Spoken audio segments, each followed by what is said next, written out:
सिर्फ दो तीन बातें मेरी गौर से सुन लीजिएगा।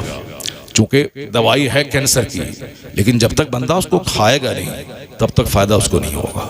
लूज मोशन हो गया है, अब ये दवाई लूज मोशन की है, लोमोफेन है, अब इंट्रोक्विनल है, और जब तक उसको नहीं खाएंगे तो फायदा नहीं होगा। हमें फीवर हो गया है, जब तक साहब मैं दवाई नहीं लूँ, केरोसिन नहीं लूँ, उस वक्त तक हमारा बुखार नहीं उतर सकता, चाहे जो भी दवाई हो। इसका मतलब है कि सिर्फ ये दवाई है, केरोसिन है, इंट्रोक्विनल है, ये लोमोफेन है, डेक्सट्रोज है, अगर ये कहते रहें तो उससे फायदा नहीं होगा जब तक कि उस दवाई का इस्तेमाल ना हो। उसी तरीके से जिंदगी में बेशुमार बीमारियां हैं, बेचैनी की, उलझन की, टेंशन की, अदमे इत्मीनान की, बेसुकूनी की, डिप्रेशन की, बेशुमार बीमारियां। डॉक्टर भी परेशान है। अब तो 2-4-5 बीमारी बड़ी बड़ी बीमारी हो गई, अब तो सैकड़ों बीमारियां हैं, मगर बड़ी बड़ी बीमारी 4-5 ही रह गई। एक शुगर रह गई है, कैंसर है, एक किडनी खराब हो रही है, असाब आंत की खराबी है, लीवर ट्रांसप्लांट है, लंग्स की खराबी है, गुर्दा फेल हो गया, अब साहब क्या है कि वो पैरालिसिस फालिज का हमला हो गया, बीपी हाई होगी। बस ये 2-4-5 बड़ी बड़ी बीमारी हैं और सारे डॉक्टर इसी पे पैसा लूट रहे हैं, करोड़ों रुपए कमा रहे हैं। दिल्ली में 1000 हॉस्पिटल होगा जिसमें हार्ट डिजीज का इलाज है, कदम कदम पे सिर्फ कार्डियोलॉजिस्ट। दिल की बीमारी बढ़ रही है पूरे हिंदुस्तान में। और आपको यकीन होना चाहिए, मालूम होना चाहिए कि दिल की बीमारी का इलाज क्या है? सिर्फ है वही इलाज। डॉक्टर ने जो दवाई दी है उससे और बीमारी बढ़ रही है।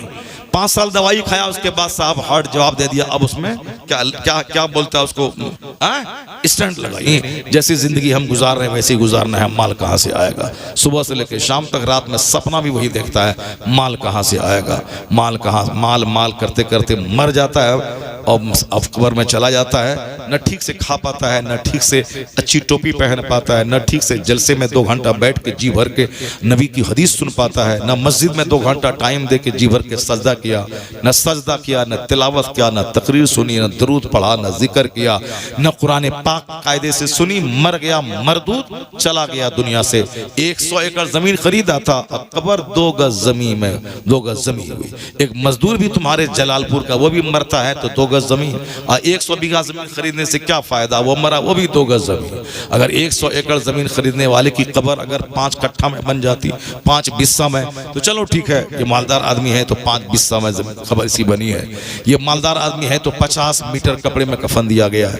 ये मालदार आदमी है तो रेशमी कफन इसको दिया गया है। एक मजदूर जो गाय चराता रहा सारी जिंदगी, वो भी वही सफेद सूती का कफन, वही 2 गज जमीन। जो मार धाड़ करके हराम हलाल की तमीज खो के, झूठ बोल के साहब दूसरों का हक मार करके 100 बीघा जमीन खरीदा, वो भी 2 गज जमीन में गया, अंदर गया, सड़ गया। जब अंजाम एक है, माँ के पेट से पैदा हुआ, 9 महीना माँ का माहवारी खून खा के, अमीर का बच्चा भी, गरीब का बच्चा भी, और सारी जिंदगी पेट में 2 लीटर पेशाब पखाना लेके ढोता रहा। मजदूर का बच्चा भी, बादशाह के बच्चा भी, और दोनों मरा, वही सफेद कफन पहन के कब्र में गया, 2 गज जमीन। अमीर का बच्चा भी, गाय चराने वाले का बच्चा भी। फिर क्या है ये जिंदगी? इब्तदा एक जैसी, इंतहा एक जैसी। फिर ये क्या है? मैं हूं, ये क्या है? और जो मैं करता है, कितनी जिल्लतें, कितनी रुसवाइयां, कितनी तकलीफें, कितने टेंशन में जीना पड़ता है। इसलिए कहा गया हल्का फुल्का रहो। और हदीस में आया है, तुम अल्लाह की दी हुई थोड़ी सी रोजी पे राजी हो जा, अल्लाह कयामत के दिन तुम्हारे थोड़े अमल पे राजी हो जाए। बातें तो बहुत सारी हो सकती हैं, लेकिन बस 2-3 बातें सिर्फ सुनिए और घर जाइए। एक बात यही है कि अल्लाह रब्बुल इज्जत ये नहीं चाहता कि मैं जैसे तैसे घटिया और जिंदगी गुजारूं। अल्लाह चाहता है कि तुम अच्छे रहो, तुम खूबसूरत कपड़ा पहनो, तुम सर में तेल लगाओ, तुम आंखों में सुरमा भी लगाओ, हर जुमा के दिन नाखून काटो, जुल्फ भी रखो। अभी ना बाल, हम लोग उम्रा में जाते हैं तो बाल मुंडा लेते हैं, और अभी बाल बड़ा भी नहीं होने पाता। सरकार का करम होता है ऐसा कि जहाँ बाल बड़ा होने पाया फिर चले गए सरकार के बारगाह में, और फिर बाल मुंड के चले आए वहाँ से। वरना हमारा जो फोटो है वो वो जो IAB MA किया उसमें, और उसमें देखें बिल्कुल जैसे वो कहाँ गए वो आकिल साहब का बाल देखें कितना खूबसूरत है, जुल्फ है और बिल्कुल काला काला बाल। वो उसी तरह से मेरा भी जुल्फ था और बिल्कुल काला बाल और यहाँ तक लंबा लंबा जुल्फ रखते थे और बहुत देखने में अच्छा लगता था।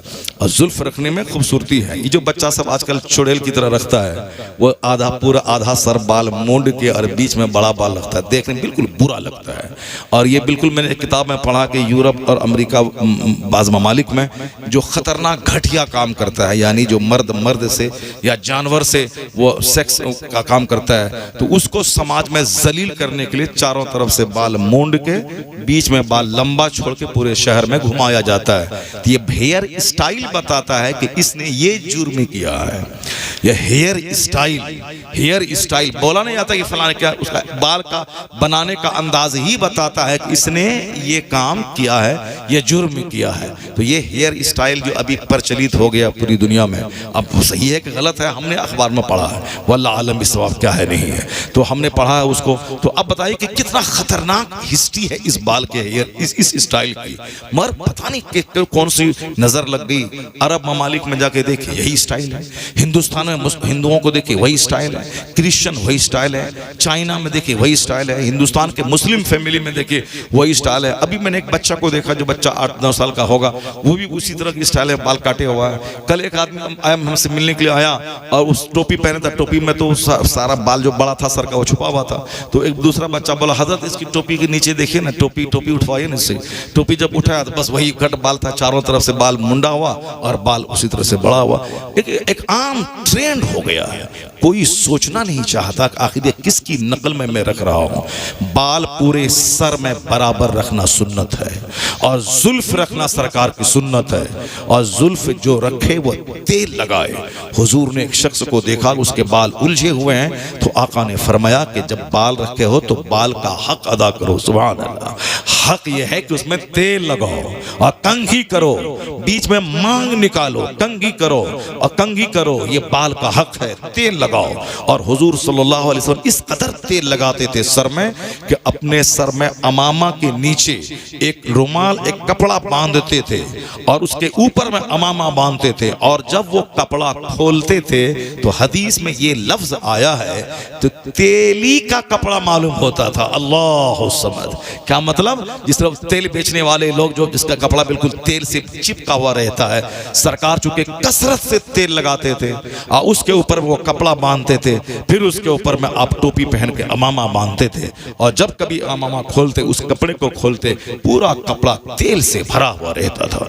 और आज अमेरिका यूरोप की मैंने एक किताब में पढ़ी है कि वैज्ञानिकों की रिसर्च है कि पागलपन की बीमारी में जितने भी कारण हो सकते हैं, जितने भी मेजर रीजंस हो सकते हैं, उसमें एक कारण होता है सर का सूखा रहना।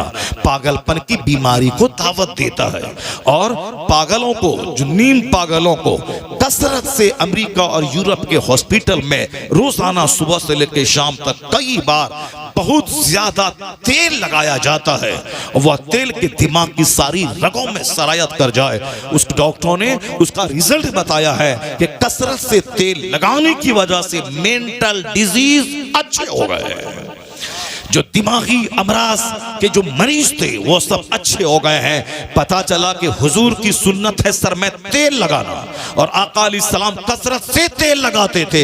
एक तो बाल काला और बाल खूबसूरत, और दूसरा सबसे बड़ा बेनिफिट कि जो सरकार की सुन्नत पे अमल करते हुए तेल लगाएगा वह दिमागी अमराज यानी पागलपन की बीमारी से महफूज हो जाएगा। इसलिए अल्लाह ने कहा मैंने महबूब को तेरे लिए मॉडल बना के भेजा है, मेरे महबूब की पैरवी कर। जैसे ये खाते हैं वैसे खा, जैसे ये पहनते हैं वैसे पहन, जैसे ये तेल लगाते हैं वैसे तेल लगा, जैसे ये नहाते हैं वैसे तू नहा, जैसे ये बाथरूम जाते हैं वैसे तू जा, जैसे ये मस्जिद में दाखिल होते हैं वैसे तू मस्जिद में दाखिल हो जा, जैसे अपने बाल बच्चों से डीलिंग करते हैं वैसे तू डीलिंग कर, जैसे ये मैदान जंग में जिहाद करते हैं वैसे तू जिहाद कर। From the cradle to the grave, माँ की गोद से लेके कब्र की गोद तक तू मेरे महबूब को मॉडल मानकर पैरवी कर, यहां भी कामयाब हो जाएगा, वहां मुस्तफा के पड़ोस में जन्नतुल फिरदौस में चला जाएगा। जिंदगी हसीन हो जाएगी, जिंदगी खूबसूरत हो जाएगी। इन्नल्लाह जमीलुन युहिब्बुल जमाल, अल्लाह जमील है, खूबसूरती को पसंद फरमाता है। यह हदीस में आया है, यह हदीस पाक का टुकड़ा उस हदीस पाक में है। आका इस्लाम ने कहा था, सरकार ने फरमाया था कि ला यदखुलुल जन्नह मन काना फी क़ल्बिही मिस्क़ालु ज़र्रतिन मिन किब्र। हदीस में आया है कि राई बराबर भी किसी के सीने में घमंड रहा तो वह शख्स जन्नत में नहीं दाखिल होगा। राई बराबर भी जिसके सीने में घमंड रहा वह शख्स जन्नत में दाखिल नहीं होगा। अब यहाँ मकान, दुकान, गाड़ी, अपना खूबसूरत गेट, हमने स्टील का गेट लगवाया है 1.5 लाख का। कौन है पूरे जलालपुर खास में जो हमारी तरह गेट लगाया हो? कोई गेट पे घमंड कर रहा है, कोई गाड़ी पे घमंड कर रहा है, कोई ब्राडो घड़ी पे घमंड कर रहा है, कोई अपनी शादी में 50 स्कॉर्पियो लेके गया उस पर घमंड कर रहा है। घमंड घमंड घमंड। कोई मस्जिद के मुतवल्ली बनने पे घमंड कर रहा है, कोई मदरसा के मैनेजर बनने पे घमंड कर रहा है, कोई अच्छा खाने पीने बाल बच्चे की नौकरी पे घमंड कर रहा है। और जहाँ अल्लाह 2-4 साल के बाद घमंड तोड़ देता है और फिर जब उसकी नेमत छिन जाती है तो फिर मौलाना साहब को बोला कि माफ़ी मांगने लगता है, दुआ करवाने लगता है। उसके बाद अपने आप को बोलता है हम क्या करें, अल्लाह हमको जलील कर दिया, इज्जत दिया था, समाज में बड़ी पूछ थी, दौलत थी, अब तो दौलत भी छिन गए, हम जलील हो गए। अल्लाह क्या कहता है, जब मैं बंदे को नेमत देता हूं तो ये कहता है मेरा बंदा इन्ना रब्बी अक्रमन, मेरे रब ने मेरी इज्जत की। उसके बाद अपने मन से जीने लगता है। और जब अल्लाह उसकी दौलत को छीन लेता है, नेमतों को, तो ये क्या बोलता, इन्ना रब्बी अहानन, मेरे रब ने मुझको जलील कर दिया, मेरे रब ने मुझको जलील कर दिया। तो अल्लाह आगे कहता मैंने जलील नहीं किया है, तूने जलील होने का सामान खुद से पैदा किया है। कल्ला बल्ला तुकरिमून अल यतीम वला तहाद्दून अला तामिल मिस्कीन। अल्लाह फरमाता है कि हरगिज़ नहीं, बल्कि तुम यतीमों की इज्जत नहीं करते, तुम मिस्कीनों को धक्के देते हो, उसको खाना नहीं खिलाते हो, वारिसों का माल खाते हो। व ताकुलून तुरास अक्लन लम्मा व तुहिब्बुनल माल हुब्बन जम्मा। अल्लाह कहता है जलील तुमने खुद हुआ है। ये तुमको माल दिया था, यतीमों की इज्जत करते, तुमको माल दिया था, मिस्किनों की सेवा करते, तुमको माल दिया था, बेशुमार लोगों का हक उसमें रख दिया है, उन सबों का हक अदा करते, मगर तुमने दांत से पकड़ पकड़ के रखा। व ताकुलून तुरास अक्लन लम्मा, तुमने अपने चचा का हक दबाया, तुमने अपनी फूफी का हक दबाया, तुमने अपनी बहन का हक दबाया। बहन का हक था बाप के छोड़े हुए माल में, मगर तुमने बहन को नहीं दिया। तुमको तुम्हारे बाप की बहन का हक उसमें था, फूफी का, तुमने उसका हक दबाया ताकि हम मालदार बन जाए। तो तुमने दूसरों का हक दबा के सोचता कि मैं मालदार बन जाऊं, कभी नहीं होगा। तुमने यतीमों और मिस्किनों को धक्के दे के भगाया या सोच के कि वह मेरा माल खा लेगा, कभी नहीं होगा। तुमने खुद जिल्लत का सामान मोल लिया है। हमने कहा है ना, यतीम को दो, मिस्किन को खिलाओ, अपने माँ बाप की खिदमत करो, हकदारों का हक निकालो, ज़कात निकालो, फितरा निकालो, कुर्बानी करो, मिस्किनों गरीबों को नफल खैरात करते रहो। एक दोगे मैं 10 दूंगा, तुम 10 खर्च करोगे मैं 100 दूंगा। तुमको यकीन नहीं था कि खर्चा करेंगे 10 तो 100 कैसे मिलेगा। अब जब यकीन नहीं था, यतीमों को तुमने मारा, वारिसों का हक तुमने खाया और पैसा को पकड़ पकड़ के दांत से रखा, खर्चा करेंगे तो निकल जाएगा, फिर माल घट जाएगा, तो तुमने दांत से पकड़ पकड़ के रखा। वह तुहिब्बुनल माल हुब्बन जम्मा, सख्त मोहब्बत तुमने माल से किया, मेरा माल सेव करके रखा। बढ़ाने के लिए तुमने माल को फिक्स डिपॉजिट किया, मेरा माल। अब अगर अल्लाह ने तेरी नेमत छीन ली, अल्लाह ने दरवाजे नेमत के बंद कर दिए, तो कहता है कि मेरे रब ने मुझको जलील कर दिया। मैंने जलील नहीं किया है, तुम खुद जलील हुए हो। आज भी अगर चाहते हो कि दौलत बढ़ती रहे तो दांत से पकड़ने से दौलत नहीं बढ़ती है, दौलत खर्च करते रहो, अल्लाह देता रहेगा, दौलत बढ़ाता रहेगा। वाह वाह, सुभान अल्लाह, सुभान। दौलत को बढ़ाने का तरीका कंजूसी और बुखालत नहीं है, दौलत के बढ़ाने का तरीका है खर्च करना, माँ बाप की खिदमत करना, भाई बहन को देना, अपने गरीब मिस्कीन भाइयों और बहनों को देना। यह है मुस्तफ़ा जान रहमत के तरीके पे अमल करने का इनाम है। अल्लाह तबारक व तआला चाहता है कि नेमतें बढ़े और तू अपने आप को मगरूर मत बनाना, बल्कि नेमत चूंकि अल्लाह ने दिया है, तुम्हारा इसमें क्या रोल है। बहुत सारे लोग 8 घंटे तक खेत में हल चलाते हैं, 200 रुपए कमाते हैं, और तुम 2 घंटे में 2 लाख रुपए कमा रहे हो। इसमें तेरा रोल नहीं है, मैं जिसे चाहता हूं बेहिसाब रोजी देता हूं, मैं जिसे चाहता हूं घटा देता हूं। तो अल्लाह रब्बुल इज्जत जिसे चाहता है बेहिसाब देता है। और तुमने कहा कि हमने यूं तीर मारा, हमने वो तीर मारा, हमने ये मेहनत की, हमने रात रात भर जागा, हमने साहब घर से बेघर होकर सऊदी अरब में ऊंट चराया, वहां धूप में रहे, पानी नहीं पिया, रात रात भर जागे, 16 घंटा ओवर टाइम लगा के मैंने काम किया, तब ये घर बना है। तो सारा क्रेडिट तुमने अपने सर पे ले लिया। तुमने ये नहीं बोला कि भाई मैं तो बस एक तदबीर, एक हिकमत कर रहा हूं। अल्लाह ने कहा जमीन में फैल जाओ, मैं फैल गया। बाकी नेमत जितनी मिली है वो सब अल्लाह के फजल से मिली है, मेरी मेहनतों का कोई दखल नहीं है। मेहनत तो मुझसे ज्यादा लोग करते हैं, वो तो 500 रुपए कमाते हैं। अल्लाह अगर मुझे 5000 डेली देता है उसमें मेहनत का दखल नहीं है, अल्लाह के फजल का दखल है। मुसलमान जो इस सोच का मालिक होता है वो कभी भी माल के पाने के बाद मगरूर नहीं होता, वो हमेशा सॉफ्ट होता है। माल बढ़ता जाता है, ये नर्म होता जाता है। जैसे दरख्त में फल बढ़ता है, सारे तने दरख्त के लद जाते हैं, झुक जाते हैं, और सूखा दरख्त वह ठंड की सूरत में खड़ा रहता है, फलदार दरख्त झुक जाता है। नेमतें जब मिलती जाती हैं, दिमाग जब ये तस्वुर हो कि अल्लाह ने दिया है, उसमें आजिज़ी पैदा होती है, खाकसारी पैदा होती है, खूब खर्च करता है। खर्च करने पर बोझ नहीं बल्कि फरहत महसूस करता है। तो अल्लाह उसके माल को नहीं घटाता है। लेकिन जहां किसी ने गुरूर कर लिया तो अल्लाह देर या सवेर उसका माल घटा के उसको रुसवा करके बता देता है। अब बताओ तेरी मेहनत कहाँ गई? तू कहा था मैंने मेहनत किया है, मेहनत से मैंने कमाया है, ये मुझको अपने इल्म की बुनियाद पे मिला है, तो अब इल्म है, नेमत कहाँ है? बताओ तुम्हें कहाँ है? तरीका इस्लामी यही है, 1 खरब का घर बना ले, दरवाजे पे मत लिखना कि मैंने मेहनत करके घर बनाया है, लिख हाज़ा मिन फज़ले रब्बी, ये मेरे रब के फजल से बना है। बेशक बेशक, नारे तकबीर, नारे रिसालत, मसलके आला हजरत मुफ्ती शहरियार साहिब क़िबला। हुज़ूर ने फरमाया वह शख्स जन्नत में दाखिल नहीं होगा जिसके दिल में राई के बराबर भी गुरूर होगा, वो शख्स जन्नत में दाखिल नहीं होगा। मैं घड़ी इसलिए नहीं देख रहा हूँ, तकरीर ख़त्म कर दूँ। घड़ी इसलिए मैं देख रहा हूँ कि आप परेशान ना हो जाएं, इसलिए आपके लिए मैं घड़ी देख रहा हूँ, मैं अपने लिए नहीं देख रहा हूँ। मेरा तो मामूल है कि आप सुनते रहिए, अल्हम्दुलिल्लाह। अल्लाह तबारक व तआला दिमाग में बात डालता रहेगा, ताकत देता रहेगा, 2-3 घंटे तक सुनाता रहूँगा।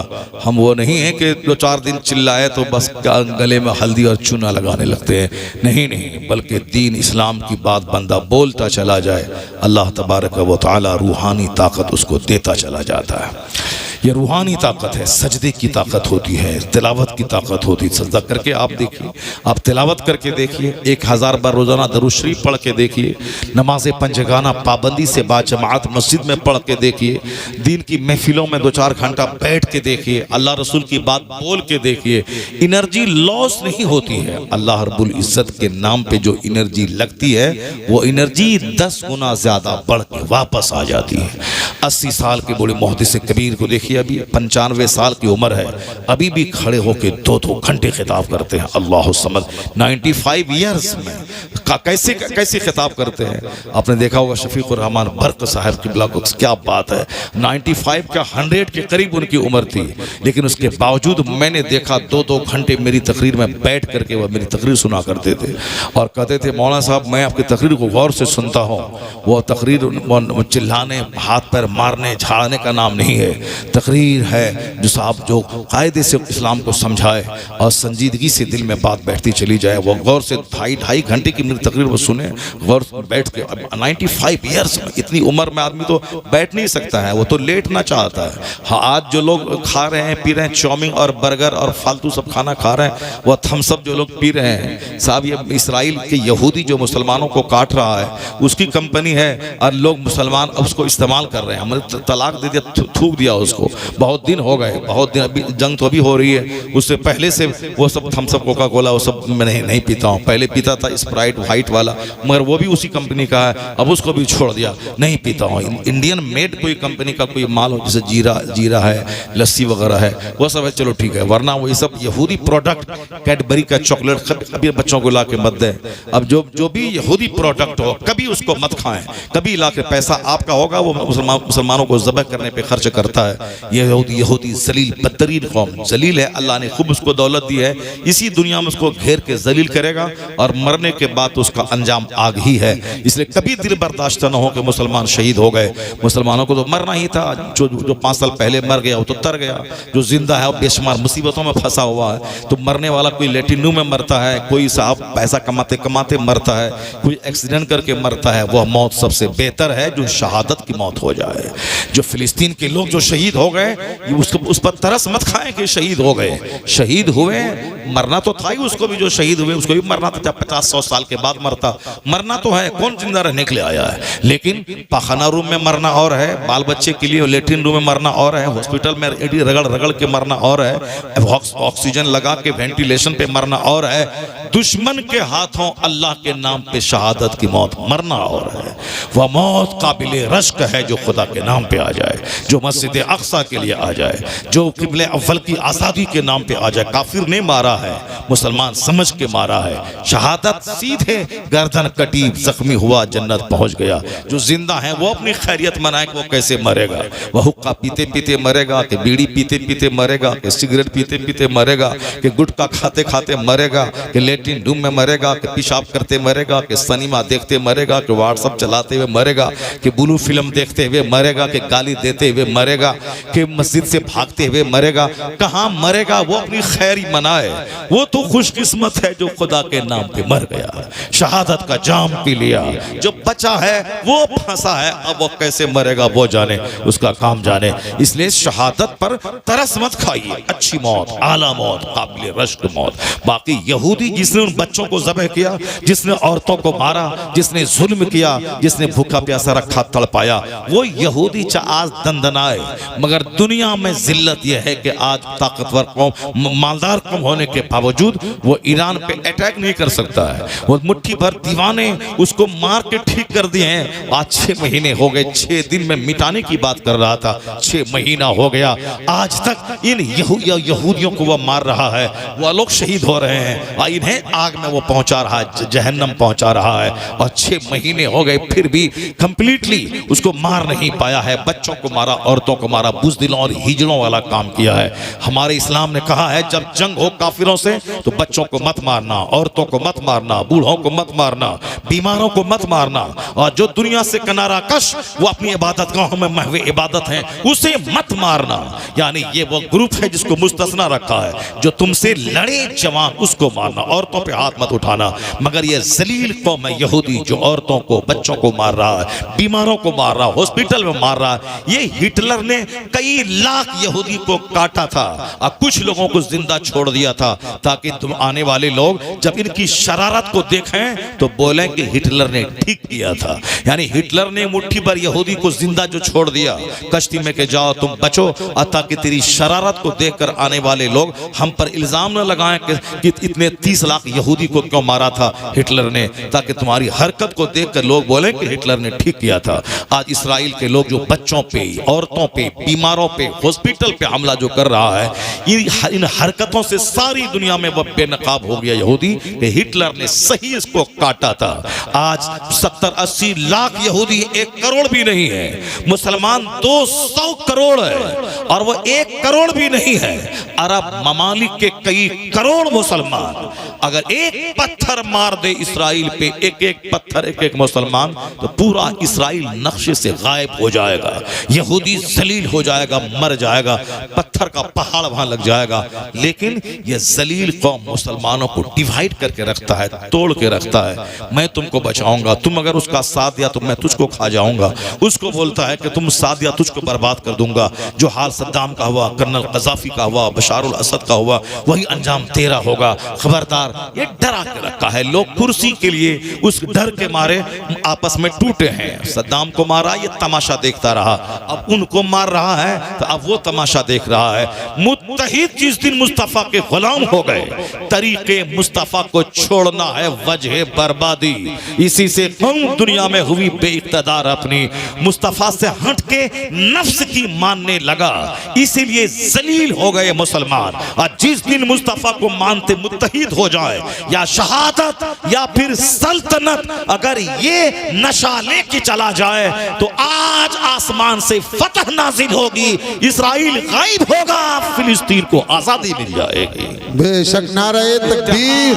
इत्तेहाद बहुत बड़ी ताकत है। आज हम भी हिंदुस्तान में कटे फटे टूटे मर रहे हैं, शेख के नाम पे, पठान के नाम पे, मुगल के नाम पे, तुर्क के नाम पे, अंसारी के नाम पे, जुलाहा के नाम पे, नदाफ के नाम पे, सब लोग सुन्नी हैं, मगर तुर्क के नाम पे, मुगल के नाम पे, शेख के नाम पे, पठान के नाम पे, नदाफ के नाम पे, जुलाहा के नाम पे, साफी के नाम पे, धोबी के नाम पे, ये सारे के सारे साहब बंजारा के नाम पे सब टूटे हुए हैं। मस्जिद में सब एक होते हैं, मस्जिद से बाहर आके फिर कहते हैं मैं नदाफ, मैं जुलाहा, मैं अंसारी, मैं शेख, मैं पठान।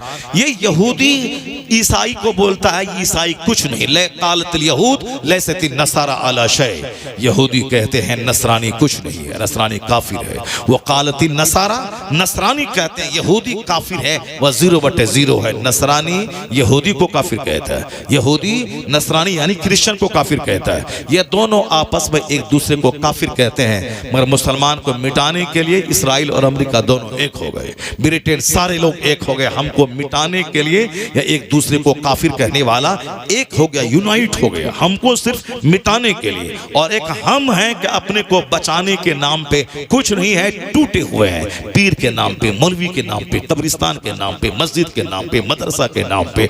मुत्तहिद हो जाओ आला हजरत के नाम पे, मुत्तहिद हो जाओ गौसे आजम के नाम पे, मुत्तहिद हो जाओ मखदूम अशरफ सिमनानी के नाम पे, मुत्तहिद हो जाओ हजरत मौला अली के नाम पे, सहाबे कराम के नाम पे, मुस्तफ़ा के नाम पे, हुजूर की मोहब्बत के नाम पे मुत्तहिद हो जाओ। या छोड़ दे सारी जंगें, नदाफ और जुलाहा और अंसारी और साथ की छोटी छोटी जंगों को छोड़ दे। और जब ये दोनों काफिर मुत्तहिद हो गए मुझको मिटाने के लिए, तुम सब यूनाइट हो जाओ, मुत्तहिद हो जाओ, तू इस्लाम बचाने के लिए। अब बोल दे तू दोनों मिला है मुझको मिटाने के लिए, अब हम सारे सुन्नी एक हो गए इस्लाम बचाने के लिए।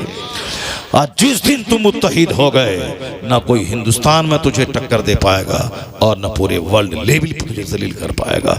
सरकार दो जहां की सुन्नत, सरकार की जिंदगी मेरे लिए मॉडल है। मुस्तफ़ा से हट के जो जीना चाहता है, इसीलिए खतरनाक बीमारी, बेशुमार रुसवाई, बेशुमार जिल्लत हो रही है। अब जरा गौर से सुनिए मेरी एक बात जो मैं कह रहा हूँ। आज शादी की महफिल है, हमारे बहुत सारे बच्चे यहाँ हैं, ये जान लीजिए कि आज 90% रिश्ता शादी ब्याह का ये बिल्कुल ही चरमरा गया है। आने वाले वक्त में मुमकिन है कि शादी ब्याह ही लोग न करें। जिस तरह यूरोप के बहुत सारे लोग ज़िना कर रहे हैं, शादी नहीं कर रहे हैं, क्योंकि शादी एक बोझ है। शादी आगे जाके टूट जाती है तलाक पे। आगे में दो पार्टी, दोनों ग्रुप के लोग केस मुकदमा में लग जाते हैं। रिश्तेदारी बहुत कम है जो पायदार और मुस्तहकम हो रही है। अक्सर रिश्तेदारियां शादी से पहले मंगनी के नाम पे 50 आइटम की मिठाइयां हैं, ये है वो है, सब है। समधी एक साथ मिलके खस्सी का जो सर होता है, उस सर को 2 टुकड़े करके समधी खाएगा, वो समधी इसको खिलाता है। आपके यहाँ होता है कि नहीं होता है? अक्सर हिंदुस्तान में ऐसा होता है, एक बैठ खाएंगे, एक पान का 2 टुकड़ा करेंगे। लेकिन जहाँ शादी हुई, शादी के बाद बस अब वो सारी मोहब्बतें खत्म होती हैं। अब दोनों खंजर लेके पीठ में भोंकने को तैयार रहता है। क्यों? हमने सोचा था कि हमको मर्सिडीज कार देगा, मगर नहीं दिया। अब बात नहीं करेंगे, उसके घर नहीं जाएंगे। हम 100 आदमी को बारात लेके गए, खाना ठीक से नहीं खिलाया, अब उसके दरवाजे पे कदम नहीं रखेंगे। बेटा है वो जाए अपनी बीवी के पास जाए, मगर हम नहीं जाएंगे। अब ये केस मुकदमा, लड़ाई झगड़ा, हर घर में औरतें बेचारी माँ बाप भाई बहन सबको छोड़ के ससुराल आई है। यहाँ सास अलग तंग कर रही है, ससुर अलग तंग कर रहा है, बेटा बेचारा पिस रहा है, माँ बाप का चेहरा देख रहा है कि बीवी को देखूं कि माँ बाप को देखूं। नहीं समझ में आता तो जहर खा के मर जाता है माँ बाप और बीवी के चक्कर में। अगर नहीं तो 1 साइडेड फैसला ले लेता है कि बीवी कुलिया घर से बाहर चला गया, बाहर चलो वहीं कमाएंगे खाएंगे आराम से रहेंगे, ये बुढ़ा बुढ़िया ये दोनों परेशान कर रहा है। या फिर 1 साइडेड माँ की तरफ 1 साइडेड हो गया और बीवी को गाली देने लगा, मारने लगा। अब बेचारी औरत माँ बाप भाई बहन सारा संसार छोड़ के शौहर के पास आई है, और फिर शौहर भी उसका नहीं है, सास भी उसकी नहीं है, ससुर भी उसका नहीं है, देवर भी उसको डांटता है, घर के सारे लोग। ये बताया अब वो पेट्रोल छिड़क करके आग लगा के मर जाती है। रिश्तेदारी होती है खुशी के लिए, रिश्तेदारी होती है 2 खानदान के एकजा होने होने के लिए। मगर यहाँ रिश्तेदारी मुस्तफ़ा की तालीम की रोशनी में हो तब ना उसमें करार आए। हुजूर ने कहा है कि वो शादी सबसे बेहतर है जो कम खर्च वाली शादी हो। वो शादी सबसे अच्छी है जो कम खर्च वाली हो, जो लड़की के बाप पे बोझ ना हो। वो शादी सबसे अच्छी है जो हल्की फुल्की हो, जिसके महर की रकम भी कम हो, बोझ नहीं हो शादी, वरना ज़िना आसान हो जाएगा, शादी मुश्किल हो जाएगी। हुजूर ने प्रैक्टिकल में अपनी बेटी फातिमा ज़हरा की शादी मस्जिद में चंद लोगों के बीच करके बता दिया कि मैं जो कह रहा हूं उस पर अमल करके दिखा रहा हूं।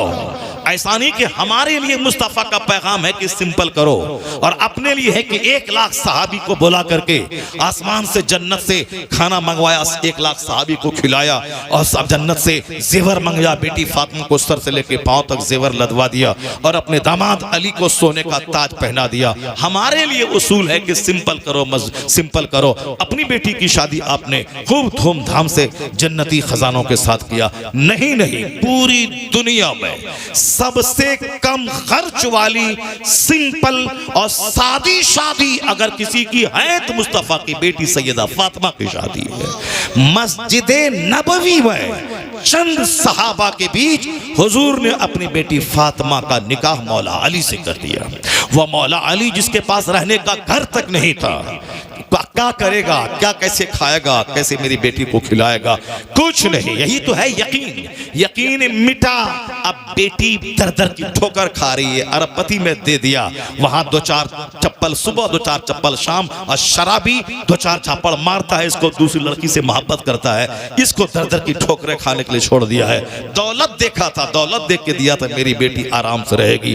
खिलाफे पैगंबर कसे रह गुजीर के हर चीज पर मंजिल न खाहत रसीद। मुस्तफ़ा ने कहा था कि तुन कहूल मरअतु लिअरबा लिमालिहा वले जमालिहा वले हसबिहा वले दीनहा फस्फर बिज़ाति दीन। हुजूर ने कहा था शादी में 4 चीजें देखी जाती हैं, लड़की का खानदान, लड़की का हुस्न खूबसूरती, लड़की का माल, लड़की का दीन। तो हुजूर ने कहा था मैं तुमसे कहता हूं कि तुम सिर्फ माल मत देखना, हुस्न मत देखना, ऊंचा खानदान मत देखना, तुम सिर्फ दीन और अखलाक देखना कि दीन है या नहीं, दीनदारी है या नहीं। मुस्तफ़ा ने दीन देखने को कहा था। हमने खूबसूरती देखी, नाक लंबी है कि नहीं, चेहरे पे गोश्त भरा है कि नहीं, हाइट 7 फीट की, 5 फीट की, 6 फीट की है कि नहीं है। अब साहब बताएं, अक्सर औरतें आजकल औसत कद की होती हैं, बहुत अक्सर औरतें मियाना कद की होती हैं। अब जो ये 6 फीट की वह फिल्मी हीरोइन को देख देख करके ये चाहता है कि 6 फीट की लंबी मिले। अब कहां से औरतें आएंगी? अब साहब गोरी नारी मिले कहां? अक्सर औरतें काली पैदा हो रही हैं, दरमियाना कलर की पैदा हो रही हैं, गोरी नारी भी पैदा होती हैं, लेकिन हम रहे काला कलवा, और हम चाहते कि मेरी बेटी, मेरी बीवी होने वाली वह करीना से ज्यादा खूबसूरत रहे, वह हेमा मालिनी की तरह आ जाए। ये कलवा ये अपनी औकात में नहीं रहना चाहता है। मैं काला हूं, मैं नाटा हूं, मैं ठग ना हूं, मेरे पास कोई कैपेसिटी नहीं है, और ये चाहता है कि हमें भी बीवी खूबसूरत मिले। उसी खूबसूरती के चक्कर में सारा समाज पागल है। चाहे कोई गली कूची की खूबसूरत लड़की मिल जाए, कोई तवाइफ की बेटी मिल जाए, किसी टून की बेटी मिल जाए, खूबसूरत रहे उसी को करना। और जहां 2 महीना उसके साथ रह गया, खूबसूरत चेहरा को देखा, उसके बाद फिर अब उससे हट करके भाग रहा है, मारपीट है, तलाक है, 50 टुकड़े में बांट दिया। आफ्ताब पूना वाला खूबसूरत लीन एंड थिन लड़की से मोहब्बत किया, उस वो लड़की के साथ रहा, और फिर तो जहां लड़की को यूज कर लिया, उसके बाद लड़की ने दबाव बना के मुझसे शादी कर लो, तो उन्होंने उसके 50 टुकड़े करके 50 जंगल में फेंक दिया। जज्बात में हकीकत नहीं देखा जाता है। तो आदमी सेक्सुअल डिजायर, ये मोहब्बत नहीं है, ये नफ्सानी ख्वाहिश है, ये प्रोस्टिट्यूट है, ये क्या है, ये साहब फाहिशा कहबाकारी है, ये कहबा खाना है, ये यानी तवाइफ की तरह कारोबार हो रहा है। ये मोहब्बत का रिश्ता दिल से होता है। मोहब्बत में गंदगी नहीं होती है, मोहब्बत में हाथ नहीं मिलाया जाता है, मोहब्बत में शादी से पहले मुंह नहीं चूमा जाता है, मोहब्बत में शादी से पहले होटलिंग नहीं होती है। मोहब्बत पाकीज़गी का दर्स देती है। शादी करनी उसकी दीनदारी, तकवा, परहेजगारी, शराफत, ऑनेस्टी, ह्यूमैनिटी को देखकर मोहब्बत दिल से हो गई तो शादी से पहले टच तक ना करे, उससे तस्वीर तक ना देखे, उस शादी में ठहराव है, उसमें बरकत है। क्योंकि शादी से पहले दोनों का जिस्म प्योर रहा, पाक रहा है। शादी से पहले ही सारा कर्म कर लिया है, हाथ मिला लिया, चुमा चाटी कर लिया, होटल अटेंड कर लिया। अब शादी के बाद क्या खुशी होगी उसको? शादी के बाद तो अब ये भी यूज्ड हो गया है, वह भी यूज्ड हो गई है, यह भी यूज्ड वह भी यूज्ड। अब ये दोनों यूज्ड का जो बच्चा पैदा होगा महा यूज्ड, ये बता दीजिए। अब जब बच्चा नाफरमान हुआ तो कहता है कि बच्चा नाफरमान हो गया। क्यों? तुमने, अगरचे वो तेरी बीवी निकाह के बाद बीवी हुई है ना, निकाह से पहले जो तुमने किया वो क्या किया? निकाह मंगनी हुई है, साहब फोन से बातें हो रही है, स्मार्टफोन चाहिए, वीडियो कॉलिंग डेली हो। ये किस नसरानी यहूदी का तरीका है या किस क्रिश्चियन का तरीका को अपना रहे हो? और हाथ में अंगूठी पहना रहे हैं मंगनी के दिन में, उसका हाथ छूना हराम है। जब तक निकाह ना हो, निकाह से पहले लड़के का उसका हाथ छूना हराम है। यह छूना हराम, वो अजनबी औरत है। निकाह के बाद वो हाथ छुए के, चेहरा छुए के, कुछ भी छुए वह सब चलेगा। निकाह से पहले हाथ छूना हराम है। अंगूठी पहनाई जा रही है। कौन? फिल्मी शादी हो रही है। जब फिल्मी शादी हो रही है, अमिताभ की नकल हो रही है, अमेरिका के, यूरोप के यहूदी क्रिश्चियन की नकल हो रही, फिल्मी स्टाइल की शादी हो रही। कल अगर रिश्ता टूट गया, कल अगर दोनों रिश्ते टूट गए, दोनों में दुश्मनी हो गई, लड़की भाग गई लड़का को छोड़ करके, लड़का भाग गया, रिश्ता चरमरा गया, सारा खेल तबाह हो गया। ये मत बोलना अल्लाह ने क्या कर दिया, रसूलुल्लाह ने क्या कर दिया। तुमने अल्लाह की माना कब है? तुमने रसूल पाक की माना कब है? जब खेल खराब हुआ तब मज़ार नजर आता है, तब तावीज़ नजर आती है। खिलाफे पैगंबर कसे रह गुज़ीर, जो मुस्तफ़ा के खिलाफ रास्ता चुना है वो कभी भी मंजिल मकसूद पर नहीं पहुंचेगा। वो शादी जो मुस्तफ़ा के फरमान के मुताबिक हो, 80 साल की बूढ़िया हो जाएगी, उम्र बढ़ती जाती है, मोहब्बत पुख्ता होती चली जाती है। वाह वाह, नारे तकबीर, नारे रिसालत, मुफ्ती शहरियार साहिब क़िबला, जश्ने शादी, नारे तकबीर। शादी हमेशा सिंपल होनी चाहिए। शादी में हमेशा सुन्नतों का ख्याल रखना चाहिए। और शादी के बाद जो लड़की घर में आई है, ऐसा नहीं कि एक तावीज़ डाल दें और दोनों ज़िंदगी मोहब्बत से गुजरेगी, ऐसा नहीं होता है। सरकार दो जहाँ की ज़िंदगी मॉडल इसीलिए है कि खुशहाल ज़िंदगी गुजारने के लिए एक दूसरे को समझना होगा, एक दूसरे की दी हुई तकलीफ पे सब्र करना होगा। सब्र सब्र सब्र, इसके अलावा और कुछ नहीं है। हुजूर ने फरमाया है कि औरतें टेढ़ी पसली से पैदा हुई हैं, तुम सीधा करना चाहोगे तो टूट जाएगी, और टूटना तलाक है।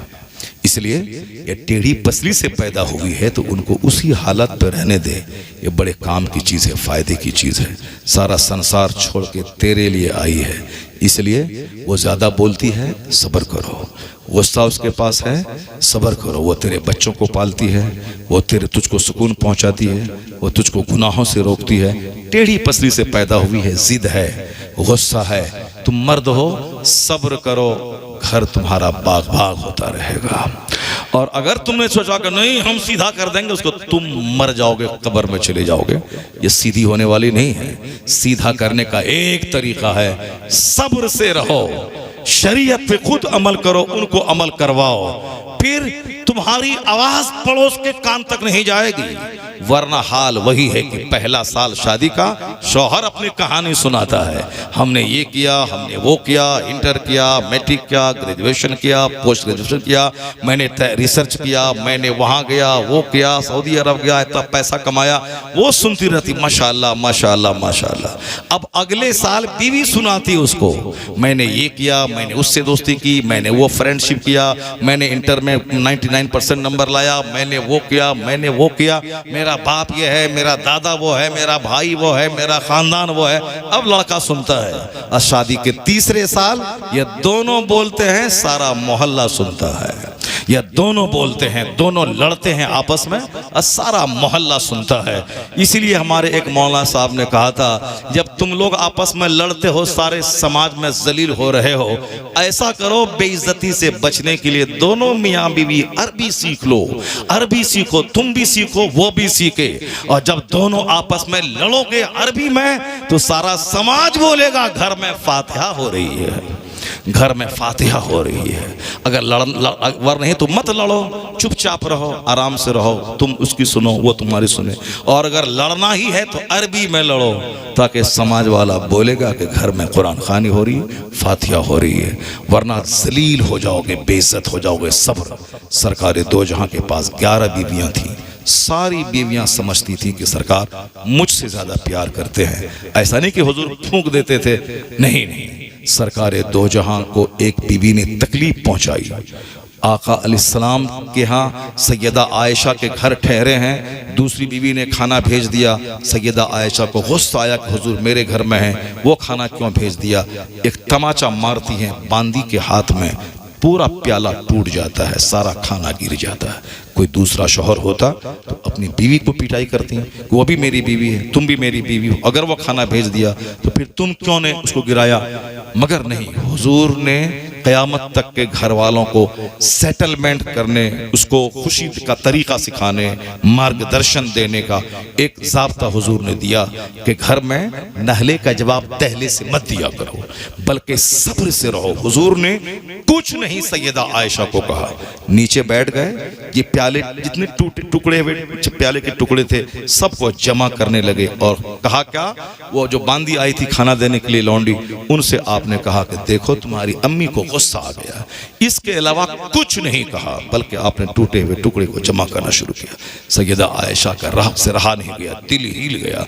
हुजूर की खामोशी, हुजूर के सब्र को देखकर वो टूट गई, सामने आ गई। कहा सरकार खता हो गई, अब इसकी माफी कैसे होगी। हुजूर ने कहा इसी तरह के बर्तन में इसी तरह का खाना तेरे जुर्म की तलाफी है। सैयदा आयशा ने बाजार से वैसा ही बर्तन मंगवाया, वैसा ही खाना मंगवाया, खाना बनाया और भिजवा दिया। पता ये चला कि हुजूर के घर में लड़ाई होती, मगर सरकार के सब्र ने क़यामत तक की ख़वातीन को बता दिया कि सब्र से बनाया हुआ घर आबाद रहता है, जो घर बिगड़ने वाला हो बिगड़ने से बच जाता है। सरकार दो जहां मौलिम कायनात, इस तरह की बेशुमार सरकार की ज़िंदगी में बेशुमार सरकार के तरीक़े हैं जिसके से नूर मिलता है, जिससे हमें ज़िंदगी गुजारने का शऊर मिलता है। पर हम लोगों ने हुजूर को पढ़ना ही छोड़ दिया।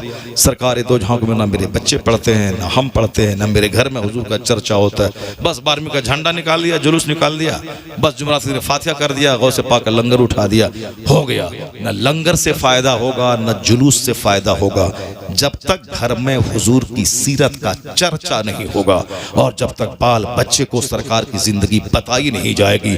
इर्तिदाद का मसला भी फैलेगा, घर टूटेगा, लड़ाई होगी। सबको रोकने का, खुश रहने का एक तरीका है, वही तरीका जो तरीका मुस्तफ़ा का दिखाया हुआ तरीका है। अल्लाह तबारक व तआला हम सबों को शादी ब्याह जिंदगी के हर मोड़ पे हुजूर की सुन्नतों की पैरवी की तौफीक अता फरमाए। सरकार दो जहां के बताए हुए रास्तों पे चलने की तौफीक अता फरमाए। आमीन व आखिर दावाना अनिल हम्दुलिल्लाहि रब्बिल आलमीन।